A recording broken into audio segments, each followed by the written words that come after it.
नमस्कार, सत्येंद्र.com में आपका स्वागत है। एक नजर अब तक की सुर्खियों पर। इलाहाबाद हाईकोर्ट ने केरल के पत्रकार सिद्दीक कप्पन को prevention of money laundering act से जुड़े एक मामले में आज जमानत दे दी है। करीब 2 साल बाद वो जेल से बाहर आएंगे। अभिव्यक्ति की स्वतंत्रता की दुहाई देते हुए सुप्रीम कोर्ट ने सितंबर में कप्पन की जमानत मंजूर कर दी थी, लेकिन मनी लॉन्ड्रिंग केस में जमानत नहीं मिलने के कारण उन्हें जेल में ही रहना पड़ा था। इलाहाबाद हाईकोर्ट के जस्टिस दिनेश कुमार सिंह की बेंच ने अब कप्पन को जमानत देने का फैसला सुनाया। इसके बाद अब कप्पन की रिहाई का रास्ता साफ हो गया है। हरियाणा के फरीदाबाद में चल रही भारत जोड़ो यात्रा में शुक्रवार को डीएमके की सांसद कनिमोझी भी शामिल हुई।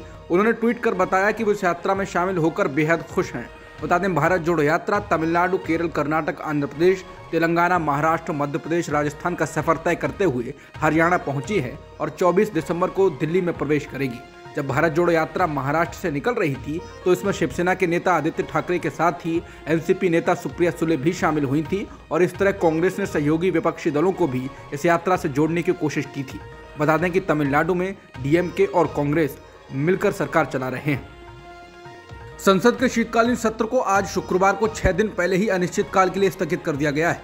तय समय के अनुसार 7 दिसंबर को इसकी शुरुआत हुई थी और इसको 29 दिसंबर को पूरा होना था। पिछले कई बार की तरह इस बार भी एक बार फिर 1 हफ्ते पहले ही सत्र को स्थगित कर दिया गया है। इस बार सत्र हंगामेदार रहा और विपक्ष लगातार सरकार से चीन के मुद्दे पर चर्चा करने की मांग करता रहा। हालांकि सरकार ने ऐसा करने से लगातार इनकार किया और कहा कि रक्षा मंत्री और विदेश मंत्री इस मामले में संसद में बोल चुके हैं। हालांकि विपक्ष ने इस मुद्दे पर चर्चा चाही और पीएम मोदी की चुप्पी को लेकर लगातार सवाल उठाए। हालांकि चर्चा नहीं कराई गई। चीन समेत कई देशों में कोरोना के मामलों को बढ़ते देख भारत में इसको लेकर चिंताएं बढ़ी हैं और सक्रियता दिखाते हुए कदम भी उठाए जा रहे हैं। चीन में कोविड-19 के सब वेरिएंट BF7 के चलते मामलों में तेजी से बढ़ोतरी हुई। भारत में भी इस सब वेरिएंट के 4 मामले पाए गए, जो कि जुलाई, सितंबर और नवंबर में पाए गए थे। हालांकि इससे भारत में कुछ खतरे की घंटी नहीं बजी और न ही संक्रमण में कुछ तेजी आई। फिलहाल इस बीच भारत में आज कोरोना वायरस के 185 मामले सामने आए हैं। इसके साथ ही भारत में कोरोना वायरस के कुल 3,402 सक्रिय मामले हो गए हैं। इस दौरान एक दिन में 1,25,000 के करीब टेस्ट भी किए गए। भारत जोड़ो यात्रा दिल्ली में 24 दिसंबर को प्रवेश करेगी और उसके बाद 9 दिनों का ब्रेक लेगी। कांग्रेस ने कहा है ऐसा वो इसलिए कर रहे हैं जिससे कंटेनर्स की मरम्मत की जा सके और उत्तर पूर्व की सर्दियों के लिए उनको तैयार किया जा सके। हालांकि बीजेपी ने इसको लेकर आरोप लगाया है। बीजेपी नेता प्रहलाद जोशी ने आरोप लगाया कि छुट्टी मनाने के लिए कांग्रेस के नेता यात्रा रोक रहे हैं। जोशी ने कहा कि 7 दिसंबर से शुरू हुए संसद के शीत सत्र में राहुल गांधी ने भाग नहीं लिया। उन्होंने ट्वीट में कहा, हमने पूरे शीत सत्र में राहुल गांधी का संसद में इंतजार किया, लेकिन कोई फायदा नहीं हुआ। मगर हमेशा की तरह आपके नेता ने यात्रा को छोड़ा ताकि विदेश में छुट्टी मनाई जा सके। इसको लेकर जयराम रमेश ने पलटवार किया। जयराम रमेश ने कहा कि अगर वो जो कह रहे हैं वो सच निकला तो मैं सार्वजनिक रूप से माफ़ी मांगूंगा और अगर वो गलत निकलेंगे तो वो माफ़ी मांगे और ये 2 तारीख तक साबित हो जाएगा। हमारे सबके ट्रैवल रिकॉर्ड सरकार के पास हैं। राजस्थान बीजेपी ने राज्य में निकाली जा रही जन आक्रोश यात्रा को रद्द करने के मुद्दे पर यू-टर्न ले लिया है। गुरुवार को राजस्थान बीजेपी के प्रभारी और राज्यसभा सांसद अरुण सिंह ने न्यूज़ 24 के साथ बातचीत में कहा था कि जन आक्रोश यात्रा के तहत जो बची हुई यात्राएं थीं, उन्हें कोरोना के प्रोटोकॉल को ध्यान में रखते हुए रद्द कर दिया गया है। अरुण सिंह ने कहा था कि कांग्रेस के पूर्व अध्यक्ष राहुल गांधी को भी कोरोना के प्रोटोकॉल को और लोगों के जीवन की सुरक्षा को ध्यान में रखते हुए भारत जोड़ो यात्रा के संबंध में सही फैसला लेना चाहिए। लेकिन अरुण सिंह के बयान के कुछ ही घंटों बाद राजस्थान बीजेपी के अध्यक्ष सतीश पूनिया ने एक वीडियो जारी कर कहा है कि क्योंकि अभी केंद्र और राज्य सरकार की ओर से कोई एडवाइजरी जारी नहीं हुई है, इसलिए कुछ असमंजस था। पूनिया ने कहा कि यात्राओं को स्थगित करने को लेकर असमंजस था, लेकिन जन आक्रोश जनसभाएं पहले की तरह ही चलती रहेंगी और बीजेपी के जिला अध्यक्ष और पार्टी के सभी नेता इस संबंध में कन्फ्यूजन को दूर कर लें। उन्होंने साफ किया कि पार्टी अपनी जन आक्रोश सभाओं को जारी रखेगी और हमें कोरोना प्रोटोकॉल का पालन करते हुए सभाएं करनी है। पूनिया ने कहा ये तब तक जारी रहेंगी जब तक केंद्र और राज्य सरकार कोरोना को लेकर कोई एडवाइजरी जारी नहीं करती है। उत्तर प्रदेश के बरेली में एक सरकारी स्कूल में मोहम्मद इकबाल की कविता लब पे आती है दुआ का पाठ करने पर विवाद हो गया। कविता का पाठ करने के मामले में स्कूल की प्रिंसिपल को निलंबित कर दिया गया और शिक्षा मित्र के खिलाफ जांच के आदेश दिए गए हैं। इन पर आरोप लगाया गया है कि इन्होंने वो पाठ कराकर धार्मिक भावनाओं को आहत किया है। दोनों के खिलाफ विश्व हिंदू परिषद के स्थानीय पदाधिकारी द्वारा FIR दर्ज कराई गई है। ये कार्रवाई तब की गई है जब स्कूल में सुबह की प्रार्थना के दौरान मोहम्मद इकबाल की कविता लब पे आती है दुआ का पाठ करने वाले छात्रों का एक वीडियो वायरल हुआ। द इंडियन एक्सप्रेस की रिपोर्ट के अनुसार स्कूल के प्रिंसिपल नाहिद सिद्दीकी और शिक्षा मित्र वजीरुद्दीन के खिलाफ फरीदपुर पुलिस स्टेशन में स्थानीय विश्व हिंदू परिषद के पदाधिकारी सोमपाल सिंह राठौर ने शिकायत दर्ज कराई। इसके आधार पर प्राथमिकी यानी कि FIR दर्ज की गई। इसमें आरोप लगाया गया था कि विद्यार्थियों का धर्म परिवर्तन करने के लिए सरकारी स्कूल में धार्मिक प्रार्थना कराई गई थी। नेपाल में 2 विदेशी नागरिकों की हत्या के मामले में आजीवन कारावास की सजा काट रहे चार्ल्स शोभराज को जेल से रिहा कर दिया गया है। द सरपेंट और बिकनी किलर नाम से जाने जाने वाले शोभराज को 19 साल 3 महीने बाद सुंदरा की सेंट्रल जेल से रिहा किया गया। अधिकारियों ने कहा है कि उन्हें फ्रांस वापस भेजने की तैयारी की जा रही है। बुधवार को सुप्रीम कोर्ट ने फ्रांसीसी नागरिक शोभराज को रिहा करने और 15 दिनों के भीतर फ्रांस भेजने का आदेश दिया था। बता दें, चार्ल्स शोभराज का जन्म 1944 में फ्रांस के कब्जे वाले साइगोन में एक प्रवासी भारतीय साहूकार और एक वियतनामी महिला के घर हुआ। जब वो सिर्फ 3 साल का था तो उसके पिता ने उसे और उसकी मां को छोड़ दिया था और कुछ वक्त बाद उसकी मां ने एक आर्मी अफसर से शादी कर ली। द इंडियन एक्सप्रेस में छपे एक लेख के मुताबिक उसकी बायोग्राफी लिखने वाले रिचर्ड नेवल और जूली क्लार्क लिखते हैं कि चार्ल्स ने किशोरावस्था का अधिकांश जीवन सलाखों के पीछे बताया। 1970 के दशक में थाईलैंड के पटाया में एक समुद्र तट पर 6 महिलाएं मरी हुई मिली थीं और यहीं से उसे बिकनी कलर का नाम मिला, क्योंकि इन सभी महिलाओं के शरीर पर सिर्फ बिकनी थी। द इंडियन एक्सप्रेस के मुताबिक शोभराज ने दावा किया था कि जितनी हत्याएं उसने की उसमें से कई मौतों में ड्रग्स की ओवरडोज होना भी एक वजह थी। चार्ल्स शोभराज भारत में लंबे समय तक जेल में रहा। वो 1986 में बेहद हाई सिक्योरिटी वाली तिहाड़ जेल से भागने में भी कामयाब हुआ था। जुर्म की दुनिया में बेहद शातिर शोभराज ने जेल कर्मचारियों को यह भरोसा दिलाया कि उसका जन्मदिन है। उसने जन्मदिन के लिए पार्टी रखी और मिठाई और केक में नींद की गोलियां मिला दी और तिहाड़ जेल से निकलने में कामयाब रहा। जब वो तिहाड़ में था तो आलीशान जिंदगी जीता था, चौकीदारों को रिश्वत देता था और कैदियों से उसकी अच्छी दोस्ती थी।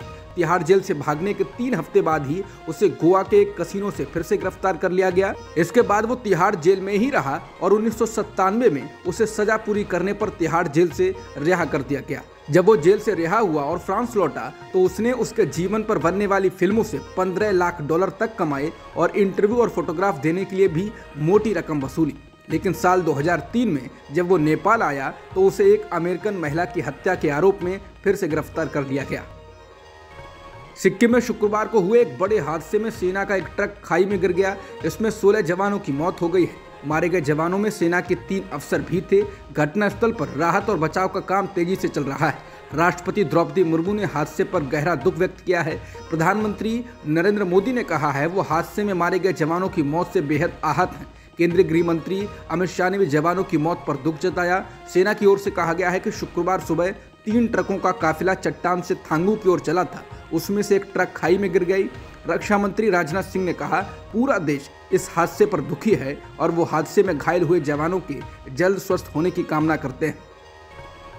अपने बेटे बेटी को विदेश में नौकरी करने और मिलने पर उस देश की नागरिकता लेने की सलाह देने वाले राजद के नेता अब्दुल बारी सिद्दीकी को बीजेपी ने घेर लिया है। बता दें, पिछले हफ्ते बिहार में एक कार्यक्रम में बोलते हुए राजद नेता सिद्दीकी ने कहा मेरा एक बेटा है जो हार्वर्ड यूनिवर्सिटी में पढ़ता है और एक बेटी है जो लंदन स्कूल ऑफ इकोनॉमिक्स से पास आउट हुई है। उन्होंने कहा कि मैंने अपने बेटे और बेटी को वहीं यानी कि विदेश में काम करने के लिए कहा और अगर मिल जाए तो वहीं की नागरिकता लेने के लिए कहा है। पूर्व राज्य मंत्री राजद नेता ने अपने बच्चों से कहा कि वो भारत में माहौल को सहन नहीं कर पाएंगे। उन्होंने कहा कि आप केवल कल्पना कर सकते हैं कि किसी व्यक्ति के लिए अपने बच्चों को अपनी मातृभूमि छोड़ने के लिए कहना कितना मुश्किल होता है। इसके बाद बीजेपी उन पर हमलावर हो गई। बिहार बीजेपी प्रवक्ता निखिल आनंद ने कहा सिद्दीकी की टिप्पणी भारत विरोधी है। अगर वो इतना ही घुटन महसूस करते हैं तो उन्हें एक राजनीतिक नेता के रूप में यहाँ मिलने वाले विशेषाधिकारों को त्याग देना चाहिए और पाकिस्तान चले जाना चाहिए। उन्हें कोई नहीं रोकेगा। बीजेपी नेता ने कहा कि सिद्दीकी राजद प्रमुख लालू प्रसाद के करीबी सहयोगी हैं और उनकी बातें उनकी पार्टी की मुस्लिम तुष्टीकरण की संस्कृति को दिखाती हैं। वहीं सिद्दीकी ने कहा कि उन्हें एजेंडे के तहत घेरा जा रहा है। ऐसा कुछ नहीं कहा जो राष्ट्र विरोधी हो। हमें भाजपा या उस तरह के किसी भी दल से भारतीयता का प्रमाण पत्र लेने की जरूरत नहीं। बेटे बेटी को देश से बाहर नागरिकता लेने के बयान पर फंसे आरजेडी नेता अब्दुल बारी सिद्दीकी ने उनको पाकिस्तान जाने के लिए कहने वालों पर पलटवार किया। आरजेडी नेता ने कहा कि इस देश का ऋण हम 7 जन्म में भी नहीं चुका सकते। ये समझिए कि हमने किस तकलीफ से विदेश में नागरिकता की सलाह दी। हमने इसलिए कहा कि जो लोग संविधान की कसम खाते हैं वो संविधान की धज्जियां उड़ा रहे हैं। कुछ लोग नफरत की राजनीति कर रहे हैं। अब देश के माहौल में टॉलरेंस नहीं है। पाकिस्तान भेजने वालों के लिए उन्होंने कहा कि पाकिस्तान उनके बाप का है क्या, या ये देश उनके बाप का है? ये हम सबके बाप का है, हम सबके पुरखों का है जिन्होंने शहादत दी। ये देश तुम्हारा नहीं हमारा भी है। उन्होंने कहा कि वो अपने बयान पर कायम है और उन्होंने कहा कि कहाँ रहना है इसका फैसला तो बच्चे करेंगे। एमसीडी चुनाव में जीत के बाद अब आम आदमी पार्टी ने अपने मेयर उम्मीदवार की घोषणा कर दी है। शैली ओबेरॉय आम आदमी पार्टी की ओर से मेयर उम्मीदवार होंगी।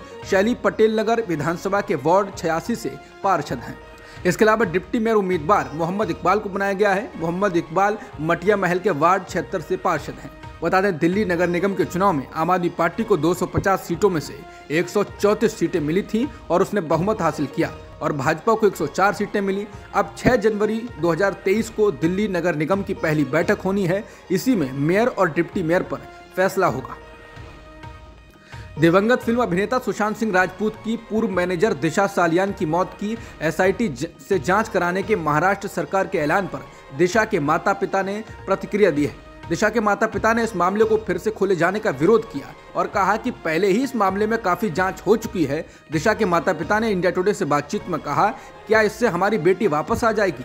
ऐसा क्यों किया जा रहा है? इस मामले को मुंबई पुलिस पहले ही बंद कर चुकी है और काफी जांच हो चुकी है, तो फिर दोबारा जांच की क्या जरूरत है? उन्होंने कहा कि हमें शांति से रहने दें। हम कुछ नहीं चाहते हैं और हम किसी चीज में शामिल भी नहीं होना चाहते। बता दें, गुरुवार को महाराष्ट्र के डिप्टी सीएम देवेंद्र फडणवीस ने दिशा सालियान की मौत की जांच के लिए एसआईटी बनाने का ऐलान किया था। 8 जून 2020 को दिशा ने मुंबई के मलाड इलाके की एक ऊंची इमारत से कूदकर जान दे दी थी। दिशा की मौत के 1 सप्ताह बाद ही फिल्म अभिनेता सुशांत सिंह राजपूत भी अपने फ्लैट में पंखे से लटके पाए गए थे। दिशा सालियान के द्वारा आत्महत्या करने के बाद बीजेपी के नेताओं, केंद्रीय मंत्री नारायण राणे और उनके बेटे विधायक नीतीश राणे ने इस मामले में जांच की मांग की थी। नारायण राणे ने प्रेस कॉन्फ्रेंस में दावा किया था कि दिशा की हत्या की गई थी और उसमें महाराष्ट्र के एक मंत्री का भी हाथ था। एसआईटी के द्वारा जांच के ऐलान के बाद नीतीश राणे ने कहा कि दिशा सालियान और सुशांत सिंह राजपूत की मौत का मामला एक दूसरे से जुड़ा हुआ है, इसलिए इस पूरे मामले में आदित्य ठाकरे का नार्को टेस्ट भी करना चाहिए। रूस के राष्ट्रपति व्लादिमीर पुतिन ने कहा है कि वो युद्ध को तेजी से खत्म करना चाहते हैं। पुतिन ने पत्रकारों से बात करते हुए कहा कि हमारा लक्ष्य है इस संघर्ष को खत्म करना। हम उसके लिए कड़ी मेहनत कर रहे हैं। हम देखेंगे ये खत्म हो और जितना जल्दी होगा उतना बेहतर होगा। पुतिन ने कहा कि सभी संघर्ष किसी न किसी तरह बातचीत से खत्म होते हैं। हमारे विरोधी यानी यूक्रेन जितनी तेजी से इसे समझेंगे उतना ही बेहतर होगा।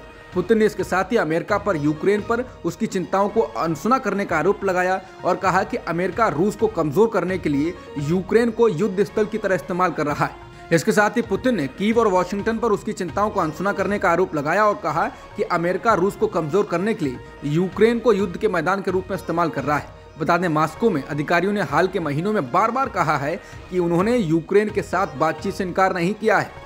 उन्होंने राष्ट्रपति जेलेंस्की पर राजनयिक चैनलों को बंद करने का आरोप लगाया, जिन्होंने कहा है कि पुतिन के सत्ता में रहने के दौरान वो बातचीत नहीं करेंगे। पाकिस्तान की राजधानी इस्लामाबाद में शुक्रवार सुबह I-10 सेक्टर में आत्मघाती बम धमाका हुआ। इस बम धमाके में एक पुलिसकर्मी शहीद हुआ है जबकि 4 पुलिसकर्मी घायल हुए हैं। 2 आम नागरिक भी धमाके में घायल हुए हैं। सभी को अस्पताल में भर्ती कराया गया है। पुलिस के मुताबिक जब पुलिसकर्मियों ने गाड़ी को चेकिंग के लिए रोकने के लिए कहा तो हमलावर ने खुद को उड़ा लिया। धमाके की चपेट में आए एक पुलिसकर्मी की मौके पर ही मौत हो गई। हमलावर के साथ गाड़ी में एक महिला भी सवार थी। हमले में घायल पुलिसकर्मियों से ज्यादा जानकारी भी हासिल की जा रही है। बता दें, इससे पहले तहरीके तालिबान पाकिस्तान यानी TTP के आतंकियों ने 18 दिसंबर को बन्नू कैंटोनमेंट के परिसर में स्थित काउंटर टेररिज्म डिपार्टमेंट के कर्मचारियों को बंधक बना लिया था। 40 घंटे तक चले जबरदस्त संघर्ष के बाद पाकिस्तान आर्मी और सुरक्षा बलों ने सभी 33 आतंकवादियों को मार गिराया था। इस संघर्ष में पाकिस्तान आर्मी के 2 जवान भी शहीद हुए थे और कुछ घायल हुए थे। IPL 2023 के लिए आज हुई नीलामी में मुंबई इंडियंस ने ऑस्ट्रेलिया के क्रिकेटर कैमरॉन ग्रीन को 17.5 करोड़ रुपए में खरीदा है, जबकि पंजाब किंग्स ने इंग्लैंड के खिलाड़ी सैम कैरन को 18.5 करोड़ में खरीदा है। इसके अलावा बेन स्टोक्स को चेन्नई सुपर किंग्स ने 16 करोड़ 25 लाख में खरीदा। इंग्लैंड के खिलाड़ी हैरी ब्रूक पर सनराइजर्स हैदराबाद ने बड़ा दांव खेला और 13 करोड़ 25 लाख रुपए लगाए। पाकिस्तान के खिलाफ हालिया टेस्ट सीरीज में ब्रूक ने सबसे अधिक रन बनाए थे। वहीं जेसन होल्डर को राजस्थान रॉयल्स ने 5 करोड़ 75 लाख में खरीदा। मयंक अग्रवाल को सनराइजर्स हैदराबाद ने 8 करोड़ 24 लाख में खरीदा। केन विलियमसन को गुजरात टाइटंस ने 2 करोड़ में और अजिंक्य रहाणे को चेन्नई सुपर किंग्स ने 50 लाख रुपए में खरीदा। अब तक की खबरों में इतना ही। बाकी खबरों के लिए बने रहिए सत्येंद्र.com के साथ।